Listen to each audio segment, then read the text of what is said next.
अब हम पढ़ रहे हैं कॉम्बिनेशन रिएक्शन। ध्यान से सुनना क्या मतलब है। मेरे पास अच्छी तरह समझो, मेरे पास एक रेक्टेंट है ए और वो कंबाइन करता है बी के साथ और बनाता है प्रोडक्ट में ए बी। तो इस जगह पर दो या दो से ज्यादा रेक्टेंट आपस में कंबाइन करेंगे। More than two reactant combine कर सकते हैं, टू या टू से ज्यादा, और बनाएंगे वन सिंगल प्रोडक्ट बनाएंगे। तो दो या दो से ज्यादा रेक्टेंट कंबाइन करके एक सिंगल प्रोडक्ट अगर बनाते हैं तो उस रिएक्शन को बोलते हैं कॉम्बिनेशन रिएक्शन। तो सबसे पहले पढ़ते हैं एग्जाम्पल 1। हमें लैंग्वेज में दिया होगा hydrogen plus iodine, hydrogen plus iodine बन रहा है हाइड्रोजन आयोडाइड। हाइड्रोजन एक रेक्टेंट है, आयोडीन एक रेक्टेंट है, दोनों ने कंबाइंड किया और एक सिंगल प्रोडक्ट बनाया जिसको हम नाम दे रहे हैं हाइड्रोजन आयोडाइड। हाइड्रोजन का फॉर्मूला होता है H2, आयोडीन का फॉर्मूला होता है I2 इक्वल टू, बनेगा क्या, हाइड्रोजन की वैलेंसी +1, आयोडाइड की वैलेंसी -1, क्रॉस होगा H का 1 I का 1, तो यहां बनेगा HI। अब इसको बैलेंस करो, हाइड्रोजन की संख्या 2 है, यहां 1 है, तो ये मैंने 2 का इंटू कर दिया, तो ये बैलेंस हो गया। ओके, तो इस तरह से दो रेक्टेंट आपस में कंबाइन करके एक प्रोडक्ट बनाता है, तो इस रिएक्शन को हम कॉम्बिनेशन रिएक्शन कहते हैं। इसका सेकंड एग्जाम्पल बहुत ही इंपॉर्टेंट है। मेरे पास एक मैग्नीशियम का वायर है, ये अच्छी तरह समझना, ये मैग्नीशियम का वायर, मैग्नीशियम रिबन कह सकते हो, वायर कह सकते हो, और इसको रखा हमने एयर के कांटेक्ट में। जब ये एयर के कांटेक्ट में आएगा तो ये ऑक्सीजन से भी रिएक्शन करेगा और ये नाइट्रोजन गैस जो एयर में प्रेजेंट है ऑक्सीजन, उससे भी रिएक्शन करेगा और नाइट्रोजन गैस से भी रिएक्शन करेगा। ओके, और इसके ऊपर एक मैग्नीशियम ऑक्साइड की वाइट कोटिंग हो जाएगी। मैग्नीशियम ऑक्साइड की एक वाइट कोटिंग हो जाएगी। मान लो इतना हिस्सा इसने रिएक्शन किया तो इस तरह से ये बर्न होगा और इतने हिस्से में ऑक्साइड की एक लेयर बन जाएगी। अब रिएक्शन क्या होती है उस पर थोड़ा ध्यान दो। मैग्नीशियम प्लस O2 दोनों को कंबाइन कराया। अब मैग्नीशियम की वैलेंसी जनरली होती है +2 और ऑक्सीजन की होती है -2, तो ये 1 1 हो गया, क्रॉस करोगे तो Mg का 1 O का 1, तो यहां बन जाएगा MgO। MgO मैग्नीशियम ऑक्साइड का वाइट पाउडर, वाइट कलर की राख बन जाएगी। अगर ये चिपका रहता है तो वाइट कोटिंग कहेंगे, पूरी तरह से जल जाएगा तो वाइट कलर की S बोल देंगे, राख बोल देंगे। तो यहाँ आप 2 का इंटू करो जिससे ऑक्सीजन बैलेंस हो जाए। यहाँ 2 मैग्नीशियम तो 2 मैग्नीशियम हो गया। अगर ये नाइट्रोजन के कांटेक्ट में आता है, नाइट्रोजन के कांटेक्ट में आता है तो नाइट्रोजन प्लस मैग्नीशियम, मैग्नीशियम की वैलेंसी तो +2 है और नाइट्रोजन की वैलेंसी ये 2, नाइट्रोजन की वैलेंसी होती है -3 नाइट्राइड फॉर्म में, तो ये क्रॉस हुआ तो Mg के 3 तो Mg3 और N के 2 N2 बन जाएगा। अब देखो नाइट्रोजन 2 और मैग्नीशियम 3 तो 3 का इंटू कर दिया, ये बन गया मैग्नीशियम नाइट्राइड। क्या बन गया, मैग्नीशियम नाइट्राइड बन के तैयार हो जाएगा। ओके, अब एक चीज का ध्यान रखना, जब मैग्नीशियम वायर को एयर के साथ मतलब ऑक्सीजन और नाइट्रोजन के साथ बर्न करते हैं, जलाते हैं, तो एक तो व्हाइट कलर की एस बनेगी पूरा जलने पर, समझ में आ रहा है, जो कि कोटिंग की फॉर्म में शुरुआत में दिखाई देगी। दूसरी सबसे बात, ये एक तरह की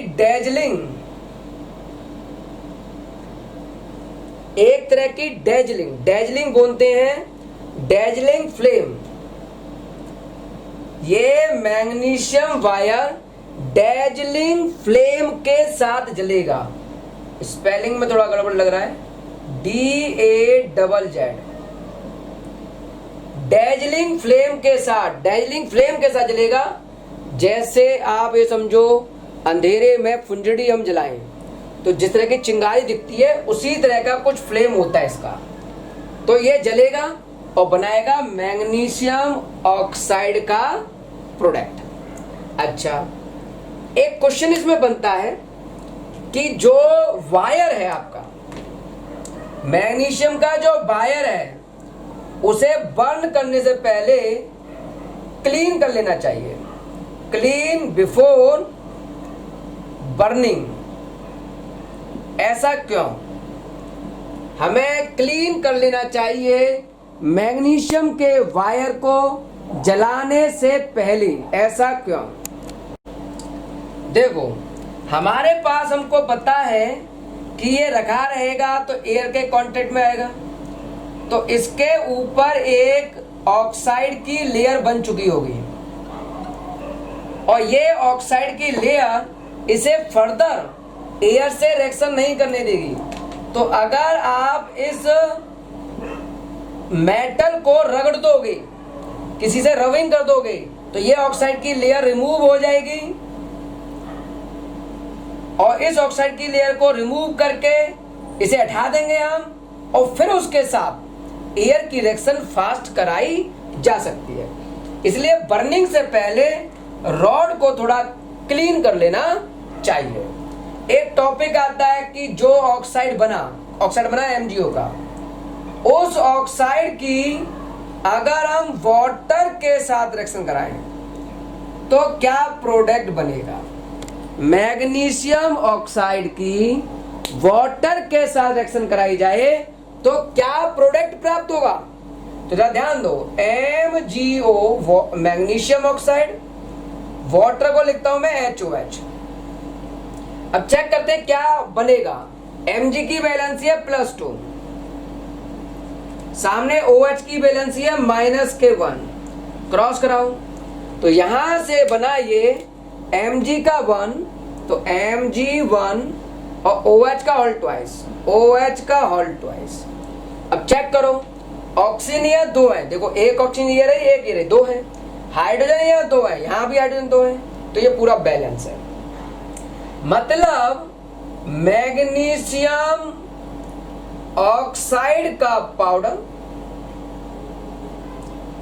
वाटर के साथ कंबाइन करेगा और बनाएगा मैग्नीशियम हाइड्रोक्साइड। ये एक तरह का बेस है और बेस वो होते हैं जिसका pH 7 से ग्रेटर होता है, तो इसका pH 7 से ग्रेटर होगा। pH के बारे में पढ़ेंगे नेक्स्ट चैप्टर केमिस्ट्री में, और ये बेस कहलाएगा मैग्नीशियम हाइड्रोक्साइड। थर्ड एग्जाम्पल में हम पढ़ रहे हैं मेटल पर वाटर की रिएक्शन का क्या असर होगा। तो जब कोई मेटल वाटर से रिएक्शन करता है तो यहां हाइड्रोजन गैस लिबरेट होती है। अब मैं कुछ एग्जाम्पल से समझाता हूं कि मैं क्या कह रहा हूं। जैसे मैंने यहां लिखा सोडियम प्लस वाटर, सोडियम को वाटर के साथ रिएक्शन कराना है, तो सोडियम का वैलेंसी होता है +1 और OH की वैलेंसी होती है -1, क्रॉस कराओ तो Na का 1 और OH का 1, तो क्या बना, तो ये बना NaOH, क्योंकि मेटल वाटर से रिएक्शन करने पर हाइड्रोजन बनाता है, इसलिए हम लिखेंगे प्लस H2। अब इसे थोड़ा बैलेंस करते हैं।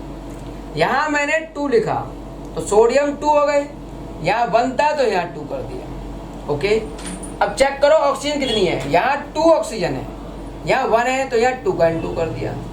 अब यहाँ हाइड्रोजन चेक करो, 2 हाइड्रोजन ये रहे और 2 ये रहे, भाई ये 1 को 1 2 हुआ, 1 और 1 2 और 2 इसमें करोगे तो 4 आएगा, तो 4 हाइड्रोजन हुई।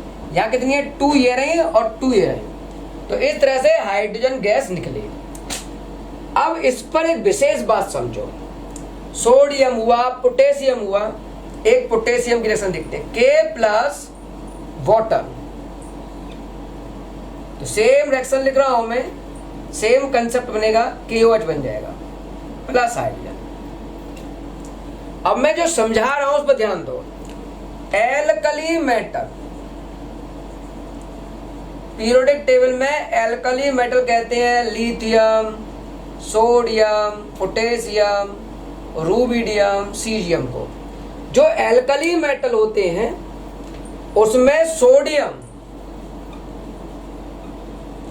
सोडियम के पीस को आराम से काटा जा सकता है, ये बहुत ही सॉफ्ट मेटल होता है और कट विद नाइफ, चाकू से आसानी से काटा जा सकता है। सोडियम इतना सॉफ्ट मेटल है। और दूसरी बात, सोडियम या पोटेशियम की वाटर के साथ रिएक्शन बहुत फास्टली होती है, बहुत फास्ट तरीके से रिएक्शन होगी और बहुत तेजी से हाइड्रोजन गैस लॉस होगी। अब हाइड्रोजन गैस के बारे में मैं पहले 2 पॉइंट बता चुका हूं, ये कलरलेस गैस है, ये ऑर्डरलेस गैस है, ये बर्न होती है विद पॉप साउंड,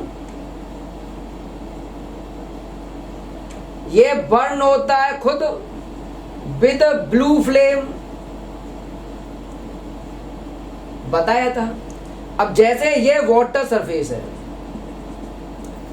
यहां वाटर में डिप कर रखा है सोडियम, जब सोडियम वाटर से रिएक्शन करता है तो बनती है हाइड्रोजन गैस, और ये हाइड्रोजन गैस जैसे ही तेजी से बाहर आएगी, हाइड्रोजन गैस जैसे ही एस्केप करेगी बाहर आएगी, जब ये बाहर आएगी तो ये आग पकड़ लेती है, इसमें आग लग जाती है। तो सोडियम के पीसों को वाटर में रखने पर वो आग पकड़ लेता है। क्यों? क्योंकि वो रिएक्शन करेगा, हाइड्रोजन गैस निकलेगी और हाइड्रोजन गैस आग पकड़ लेगी। इस आग को वाटर से नहीं बुझाया जा सकता, क्योंकि वाटर के साथ तो हम रिएक्शन दिखा रहे हैं। इसको बुझाने के लिए आप सैंड का प्रयोग कर सकते हो या फिर पायरीन बोलते हैं CCl4 को, कार्बन टेट्राक्लोराइड को, इसका प्रयोग आप कर सकते हो इस आग को बुझाने के लिए। अगला कंसेप्ट समझता हूं मैं, आयरन पर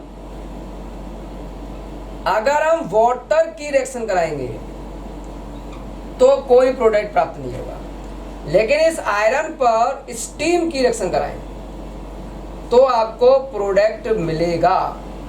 तो आयरन वाटर से रिएक्शन नहीं करता, लेकिन ये स्टीम से रिएक्शन करता है। तो आयरन का फॉर्मूला हो गया Fe, स्टीम का फॉर्मूला हम H2 लिखेंगे, इसे हमने स्टीम बोल दिया,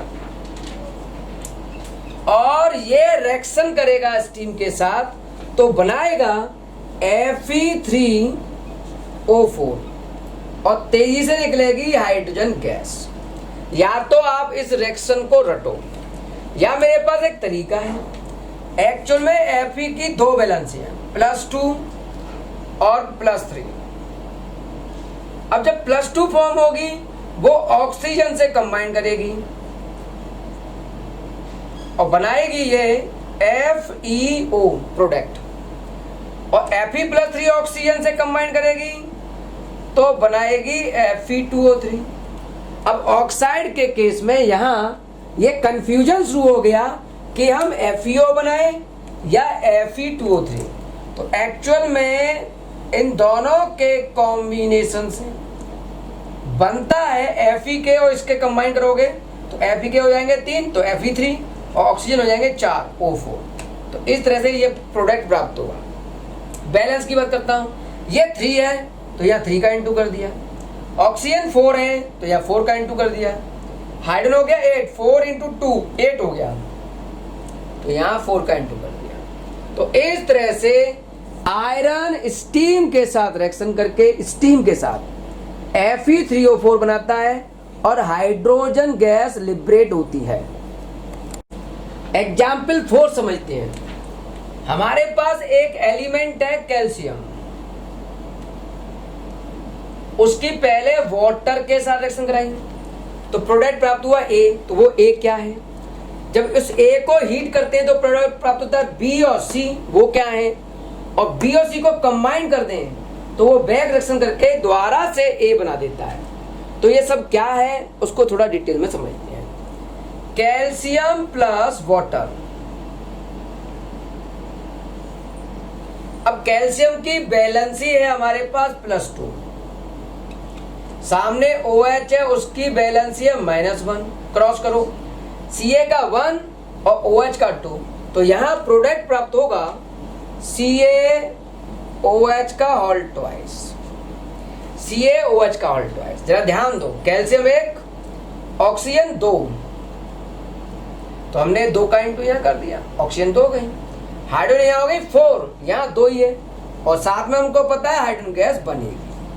तो कैल्शियम हाइड्रोक्साइड के साथ हाइड्रोजन गैस बनेगी। तो कैल्शियम पर वाटर की रिएक्शन होगी और बनेगा प्रोडक्ट A, कैल्शियम हाइड्रोक्साइड।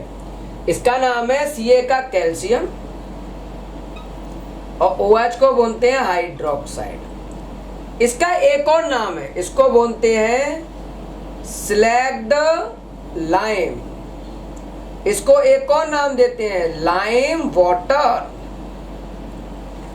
ठीक है, अब स्लैग्ड लाइम बनके तैयार हो गया। ये लाइम वाटर का मतलब होता है सफेदी को जब वाटर में डाल देते हैं, पानी में डाल देते हैं तो जो लिक्विड बनता है उसे लाइम वाटर कहते हैं। अगर हम इस A को गर्म करें, मतलब कैल्शियम हाइड्रोक्साइड को गर्म करें, तो मैं इसको ऐसे लिख देता हूं कैल्शियम हाइड्रोक्साइड। इसको हमने हीट किया, एक से ज्यादा OH दिखाई दे, कभी भी एक से ज्यादा OH, तो वो इस तरह से वाटर लॉस करता है, H2O निकालता है। क्या बनेगा? बचा क्या है? CaO plus H2O। तो आप कैल्शियम हाइड्रोक्साइड को गर्म करोगे तो आपको यहां मिलेगा CaO, कैल्शियम ऑक्साइड। इसे हम क्विक लाइम कहते हैं। जो सफेदी पाउडर हम मार्केट से लाते हैं उसे हम कैल्शियम ऑक्साइड मानते हैं। अब किसी ने कहा कि B प्लस C का रिएक्शन कराओ तो दोबारा A बन जाएगा क्या? मतलब क्या इन दोनों को कंबाइन करने पर यह प्रोडक्ट प्राप्त होगा? ये हमसे पूछा जा रहा है। तो ध्यान रखना, एक व्यक्ति मार्केट से कुछ क्विक लाइम ले आया, कैल्शियम ऑक्साइड ले आया और उसके टुकड़ों को उसने वाटर में डाला। जब वाटर में वो इन टुकड़ों को डालेगा तो रिएक्शन क्या होगी? Calcium oxide plus water. अब कैल्शियम की बैलेंसी 2, कैल्शियम की बैलेंसी +2, सामने है OH -1, क्रॉस करेगा तो बन जाएगा CaOH का होल ट्वाइस। मतलब इन दोनों के कॉम्बिनेशन से द्वारा यही प्रोडक्ट प्राप्त हो गया। तो कैल्शियम ऑक्साइड को एक्सेस ऑफ वाटर में, अधिक मात्रा में वाटर लेके रिएक्शन कराओगे तो द्वारा से बनेगा कैल्शियम हाइड्रोक्साइड। और ये एक एक्जोथर्मिक प्रोसेस होगी। मतलब इस रिएक्शन के अंदर बहुत ज्यादा हीट लॉस होगी। तो ये एक्जोथर्मिक प्रोसेस है, क्योंकि इसमें स्लैग्ड लाइम बन रहा है, इसलिए इस प्रोसेस को बोलते हैं स्लैकिंग ऑफ लाइम। इस प्रोसेस को बोलते हैं स्लैकिंग ऑफ लाइम, और बहुत ही ज्यादा मात्रा में यहां से हीट लॉस होती है। ओके, ये हमने सब समझा दिया आपको। अब यहां एक क्वेश्चन आता है हमारे पास, थोड़ा सा डिफरेंट, थोड़ा ध्यान से समझना, ये मैं थोड़ा रफ करता हूं कि अगर हम इस लाइम वाटर में, लाइम वाटर है कैल्शियम हाइड्रोक्साइड, लाइम वाटर में कार्बन डाइऑक्साइड गैस पास कर दें, CO2 गैस पास कर दें। मैंने एक टॉपिक में बताया था कि लाइम वाटर में CO2 गैस पास करते हैं तो उसका लाइम वाटर मिल्की हो जाता है। तो ये कैसे होगा? तो देखो, ये तो इस तरह से वाटर बनाएगा H2O, अब बचा ये CaO कंबाइन करेगा CO2 से। तो देखो, एक तो Ca है और एक C है, ऑक्सीजन 2 ये रही, एक ये रहा, तो CaCO3 ये बना प्लस H2O।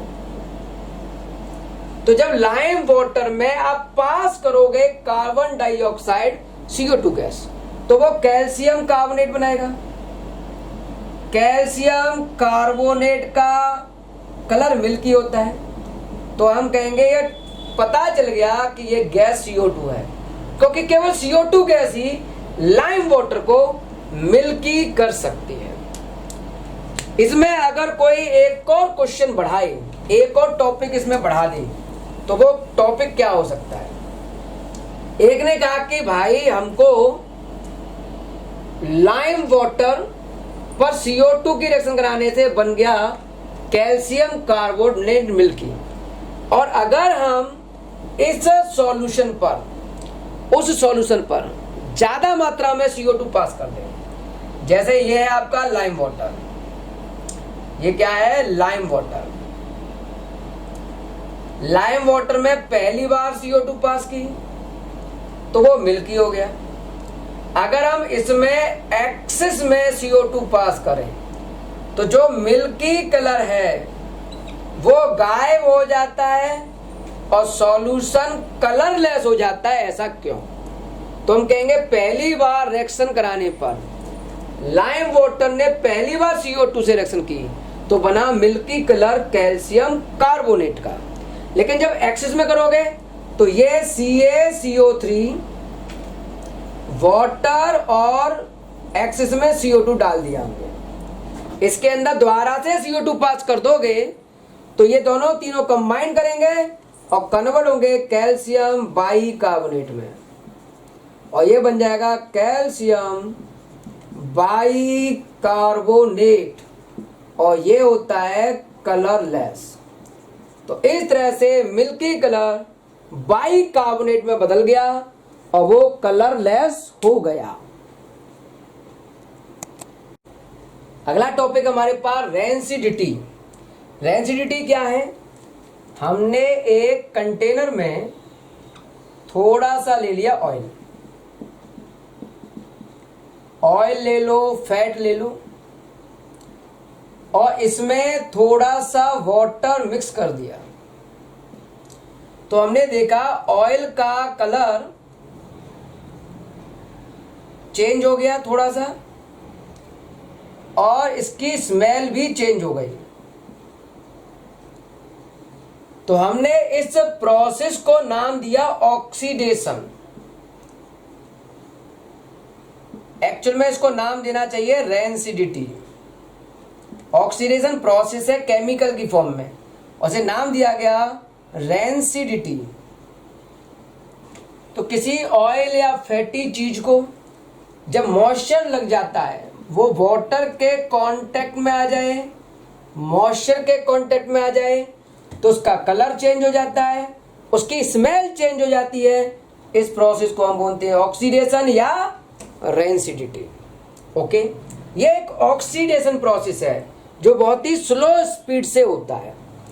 अब इस रेंसिडिटी को रोकने का क्या सिस्टम हो सकता है? पहला पॉइंट, मान लो हमने एक चिप्स का पैकेट खरीदा, तो हम देखते हैं उसमें ये चिप्स हो गए, और इसमें ये चिप्स तो निकलते हैं कम, और ये काफ़ी फूला हुआ पैकेट होता है। तो ये जो फूला हुआ पैकेट है उसमें भरी होती है नाइट्रोजन और हीलियम गैस का मिक्सचर। नाइट्रोजन और हीलियम गैस का मिक्सचर भरा होता है जो कि रेंसिडिटी को रोकता है। तो रेंसिडिटी को रोकने के लिए, चिप्स को खराब होने से बचाने के लिए हम गैसियस मिक्सचर भरते हैं नाइट्रोजन और हीलियम का। ये यहां काम करता है एंटीऑक्सीडेंट का। क्या इसके अलावा कोई और एंटीऑक्सीडेंट है? एंटीऑक्सीडेंट का मतलब जो ऑक्सीडेशन को रोक सके। तो हमारे पास और एग्जांपल में BHA, ब्यूटाइलेटेड, H मतलब हाइड्रोक्सी, A मतलब एनिसोल, ब्यूटाइलेटेड हाइड्रोक्सी एनिसोल। और दूसरा एग्जांपल है BHT, ब्यूटाइलेटेड हाइड्रोक्सी T4 टॉलुएन। इनका हम प्रयोग कर सकते हैं BHA और BHT केमिकल्स। मैंने कहा और कोई उपाय नहीं है, तो एक और उपाय है। जो भी फैटी मटेरियल है, फैट या ऑयल के प्रोडक्ट होते हैं, उनको आप स्टोर करो फ्रीज के अंदर, रेफ्रिजरेटर के अंदर। वहां क्या होगा, टेम्परेचर कम होगा। अगर टेम्परेचर लो रहेगा तो स्लो डाउन हो जाती है ऑक्सीडेशन की प्रोसेस। ऑक्सीडेशन प्रोसेस जब स्लो होगी तो रेंसिडिटी की प्रोसेस भी स्लो हो जाती है। ये था कंसेप्ट रेंसिडिटी का।